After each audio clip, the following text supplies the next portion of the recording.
c'est des ciblés maanaam gars yi dañu am mainmise yi nekk ci pouvoir bi ci fichier bi ba mën a taxaw mën a ne ñii ñooy bokk ñii duñu bokk loolu c'est un débat boo xam war nañ ko waxtaanee léegi nag man je crois que ne quant à nag am na ñoo xamante ne j'ai vu waa parti démocratique sénégalais ñoom nee nañ dañuy ñëw ci dialogue bi. am na ñenn ñoo xamante ni yaa Moussa aussi. Abdoul Mbaye nee na dañuy ñëw ci dialogue bi. je pense que dialogue bu am solo lay doon. du fait que ne lépp lu ci tukkee njariñu Sénégal lay doon.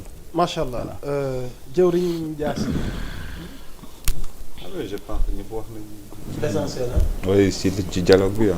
yow léegi dafa am lu ma la bëgg na parce que bu dialogue bi di tàmbali. waaw ki ñuy wax Barthélémy Dias am na lu mu annoncé ci bés bi ndax day dem ci dialogue bi ndax day officialiser yoonu boppam gi mu xàll ginnaaw bi mu tàggal koy ak Khalifa Sall noo jàngatee ci benn bés bi ñaari xew-xew nar cee am te dialogue leen woote noo ko jàngatee. Bart bu muusoon de day dem ci dialogue bi.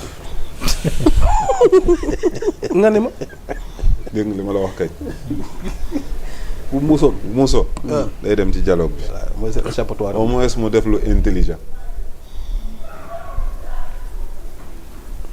da nga jàpp ni du dem.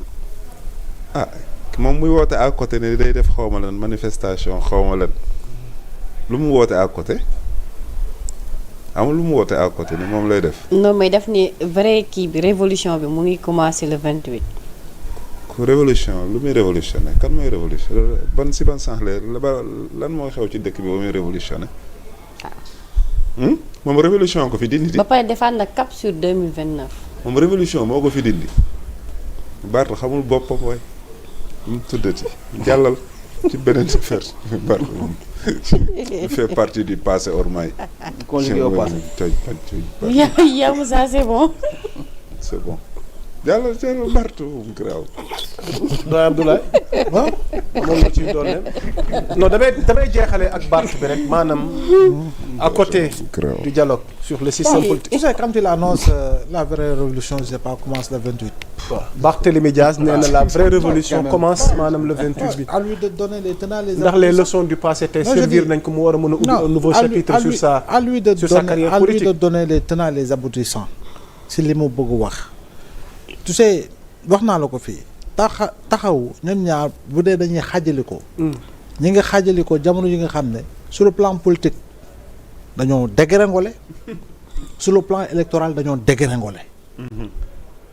tey bu ñu xaajali ko Barthélemy lu nekk ci biir taxaw lu des as tuut ci taxaw lan moo ko ci topp ndax xam dina am lu ko ci topp. donc c'est ça les vraies questions. c'est-à-dire que xam nga exister par soi-même et pour soi-même c'est facile. parce que tey am na ñoo xam ne nee nañu ay chef de parti lañu biyaa gi suñu exister mooy partage de communiqué par WhatsApp ak publication du communiqué ci seen mur Facebook jeex na liggéey gis nga parti da nga koy tabax da ngay liggéey nga tabax parti da ngay wax ak Sénégal yi argument bi tax ñu nga mën leen convaincre comp tey jii nii man daan des fois ñu baal ma si jàmm baal ma quoi des fois dafay mel da nga énervé woo alors que tey l'enjeu pour moi Sénégal dans un an à peu près wala vers la fin de l'année il y a une compétition ouverte boo xam ne Sénégal da ko war a gagner xam nga mooy lan mooy la présidence de la commission de la CEDEAO c'est un enjeu diplomatique on n'en parle pas. Il y en a deux hein. Il y a aussi oui BAD. Il y a aussi la BAD. oui non BAD bi xam nañu que ni c'est Amadou Hott qui est le candidat mais pour la commission de la CEDEAO tey nii dëggoo autorité am waxaguñ si alors que en réalité war nañu tàmbali fii au sein du Sénégal kan mooy profil bi koo xam ne suba war na mën a dem parce que Sénégal mi ngi si leadership bi mais l'autre élément tey bi amal solo man mooy les prévisions du Fonds monétaire international c'est parti pour être la meilleure croissance en Afrique subsaharienne. Malheureusement on n'en parle pas et damay rejoindre justement Cheikh Oumar par rapport ak li nga xamante li muy wax ci société civile voilà des actions yoo xamante ne société bi dafa war a sa fësal yooyu quand il dit société civile il parle pas de tout le monde aujourd'hui qu'on le veuille ou non ou qu'on le dise ou pas on sait que la société civile est infiltrée infiltrée depuis temps Macky Sall, infiltrée évidemment. C'est une société civile infiltrée depuis temps Macky Sall. Et c'est cette société civile-là qui veut aujourd'hui changer de camp pour aller dans l'autre camp. C'est une société civile un peu qui est dans l'opposition. Comment ça s'appelle? Dans la politique. Mais la vraie société... Vous les avez convaincus. On a un nouveau régime, peut-être nouveau régime. Non, moi, c'est-à-dire quand on dit société civile, on sait, la vraie société civile, c'est une société civile qui est constante. Merci. Mais ils jouent le même jeu que les partis politiques bidons. Moi, que nguur gi ñëw na man société bi maa ngi ànd ak nguur gi daanoo na beneen ñëw na maa ngi dem ànd ak ñoom. du ngeen nangu loolu. Mais non, parce que loolu jamono réew kanam. Gis nga les intérêts personnels. C'est révolu. Nee naa la au Sénégal nous avons désormais une nouvelle république. Nous avons un nouveau État. Nous avons un nouveau état d'âme. Parce que c'est de nouveaux dirigeants yoo ñu fi ne. C'est-à-dire même fekkente ne yow doo nouveau dirigeant ne veut pas dire que tu étais là depuis, mais que tu épouses les mentalités yi nga xamante ne moom lañ am tey. Merci. Mooy que ni l'intérêt primordial c'est l'État, c'est le Sénégal, c'est le pays, mais pas sa intérêt bopp wala sa intérêt njaboot. Parce que loolu moo fi amoon. Malheureusement, on voit encore, il y a certains qui sont dans ça. Pour parler de Barthélémy par exemple. Moi je suis sûr et certain li muy def nii yëpp c'est comment contourner pour venir au PASTEF. Pour venir dans la coalition. Parce que loolu lañ tàmm. Mais loolu lañ tàmm. Évidemment loolu lañ tàmm. xalaat nga mu ñëwaat et puis. Barthélémy si Khalifa Sall Jamra waxoon na dina dem seeti Sonko ak Barth. Est-ce que du loolu. dox diggante bi. ma ne pour ñaari doomi ndey. si Barthélémy est député c'est parce que Khalifa Sall n'était pas là. Si Barthélémy est maire c'est parce que Khalifa n'était pas là. On est d'accord. Quand il parle de vraie révolution, qu'est-ce qui a fait que lui, il est devenu maire? Qu'est-ce qui a fait que lui, il est devenu député à l'Assemblée nationale? C'est la vraie révolution. C'est le patriotisme. C'est le bëgg sa réew. Loolu moo ko indil. Parce qu'on se souvient encore de cette élection législative, de ces élections municipales. Qui a battu campagne pour tout le monde? Ousmane Sonko. L'intercoalition Yewwi Wallu. Ensuite, ça c'était les législatives. Mais d'abord les locales. Les locales, c'était quoi? C'était une coalition. Ousmane Sonko était candidat à Ziguinchor. Mais ñaata jours la battre campagne à Ziguinchor où il était candidat. Yeneen gox yi tout le monde était candidat.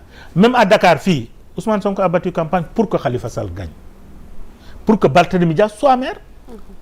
Révolution dina ëpp loolu. La révolution qu'il veut incarner, mooy comment aujourd'hui mettre les choses, contourner ainsi de suite pour mën a ñëw jiitu Khalifa Sall dans l'attelage gouvernemental, dans le pouvoir. Pour moom tant que mu ngi ci ginnaaw Khalifa Sall bu fekkee Khalifa Sall mu ngi ñëw mu ngi dellu si waat fa nga xamante ne fa la amoon dayo mu jógee ci conglomérat boobu mu ne xaaral ma jiitu ko. La réalité c'est ça mais dafa war a xam ni. kon dafa am lu muy xëccoo Khalifa Sall ci suuf. mais bien sûr mais bien sûr loolu yàgg na ci moom. loolu yàgg na dans le kii li muy wax nii dans le mbow li muy wax dans le nu mu tudd le takku. taxaw dans le taxaw. mais dafa am ñoo xamante ne dañoo toog ndax Barthélémy parce que na mu doon doxale la nous sommes tous des Sénégalais on sait. ñooñu tey waxoon nañ ni Barthélémy lu muy teg c'est pour prendre la place à Khalifa comme que Khalifa jóge na kaso ba pare na bëggul céder place bi alors que Barthélémy boobu la bëggoon loolu moo tax mu ne xaaral ma ber sama daara nag xool nu may def pour mën a bokk ci nguur ndax dafa am ñoo xam ne nguur lañ mën a bokk mënuñu opposé wu. Barthélémy boo gisoon tey ba léegi mu ngi woon ci opposition c'est parce que dafa am ku mu téye woon mooy mairie de Dakar il n'est plus maire il n'est plus député lu muy def opposition mënu ko antanu ko donc c'est aujourd'hui moom li mu bëgg mooy ñëw bokkaat jeex na. Mass Barthélémy li mu woote ak yoon wi mu nar a jël nouveau chapitre gi mu bëgg bind ci carrière politique am tàggalikoo bi jarul ñu ciy delluwaat am na ba noppi peut-être bu fekkee xam nga lu ko sabab ak bés bi nga xamante ne tànn na ko parce que bés bi tamit c'est pas anodin c'est symbolique ndax nouveau régime bi ci lay dajeek les forces vives de la nation pour waxtaane système politique gu réew mi lan nga ñu ci mën a dolli. waaw Barth daal man dama jàpp ne day caaxaan. Barth qu'est-ce qu'il pèse politiquement. loo gis Barth lan mooy poids électoral am. Barth mosul gagné dara waxal na ma lu Barth mos a gagné mosul gagné dara. ah bi muy jël maire Mermoz Sacré-Cœur. waaw mais xanaa Mermoz Sacré-Cœur man bi may wax gis nga ci wàllum mairie de Dakar bi. ah ok je dis que ne tey jii mais ñëpp xam nañ ne diggante moo Khalifa Sall mais le choix de Khalifa Sall c'était pas Barthélémy Diaz c'était Soham Wardini. exactement. n'est-ce pas mais Barthélémy Diaz mais électorat Pastef ñoo ko teg fi mu teg Ousmane Sonko moo ko teg maire Dakar donc Barth bu doon moom rek du nekk maire de Dakar bu doon Khalifa Sall Barth du nekk maire de Dakar c'est grâce à Ousmane Sonko Barth ñu tabb ko maire de Dakar te Ousmane Sonko waxoon naa la jox maire bu Dakar parce que dafa àndoon ak moom àndu nawle donc Barth nag vraiment commencé vraiment saxi laaf jàpp ne mairie Dakar moom la jàpp ne fàttali ko fal donc man je dis que ne Barthélémy Dias bu toogee ne bon en 2029 dafa bëgg a nekk njiitu réew na fexe ba gagné Bayna Gueye Baobab maire ba pare na lijjanti loolu moom dafa am benn adversaire. non je pense que les ambitions de Barthélémy c'est au-delà de. voilà mais xam nga tey pour te dire Barth vise loin. su ma defee digression boobu xam nga pour wax lan la. pour na je crois que Barth mënatul gagné dara. ok au niveau local Barth mënatul gagné dara. comment parce que nag mënuma gëm ne au niveau local mënoo gagné dara. nga taxaw ne en 2029 da nga bëgg a nekk njiitu réewu Sénégal. ban Sénégal lay wax déjà loolu je crois que dafa jaawale peut-être en 2069 lay wax wala 2000 leneen lay wax. ok mais Barthélémy Dias en matière booy xool politiquement. Barth ne pèse pas lourd. merci Barth tey jii en politique man je veux dire que il est morné. il est morné c'est un naataango jeune la mais quand même Barth gisuma benn lépp leen loo xam te ne mës na ko gis ci politique te gis nga dafa am benn seetlu ma bëgg ñu def ko ñi toog ci plateau bi yëpp est-ce que mës ngeen gis Barthélémy Dias muy waxtaanee développement waxtaanee xam-xam mës ngeen dégg Barthélémy Dias muy waxtaanee souveraineté alimentaire mës ngeen gis Barthélémy Dias sur l'économie naka la ñuy def ba jafe-jafe économique ñu génn ci ak yooyu mës ngeen gis Barthélémy Dias waxtaan ci économie un débat boo xamante ne débat xam-xam la ma dégg ci Barthélémy Dias muy wax mosuma ko gis. ok bu fekkee yéen gis ngeen ko ngeen wax ma. merci léegi nag koo xamante ne tey jii amul gisuma benn paquet d'activités bu mu mën a indil Sénégal gisuma tey jii lan la mën a en terme politique lu mu mën a indil Sénégal mu ne dafa bëgg nekk président 2029 kooku dafa mën a kuy jaaxaan di saw. voilà ñëpp tooy yaa njëkk a tooy donc je pense que Barth doit revenir à la raison wax dëgg yàlla xoolaat boppam ci wàllu politique parce que politique lu ay guerrier la maay booy Dakar waaye nangam ak tabaxi duus loolu du politique fa ngay base politique ba pare soo ko mën a affirmer wu foo mën a dem donc na xoolaat boppam quoi. merci beaucoup El Hadj Mass soxna Lalla waxtaan wi dee dox di wéy waaye xam naa dañu dese ci waxtu bëriwul noonu yenn point yi nga xamante ne moo ñu desee ci li nga nar a laajaat gan gi ñu yàggali ko vite fait. alors dañuy dem très rapidement ci direction bi nga xamante ne moom la DG di occupé muy wàllu maison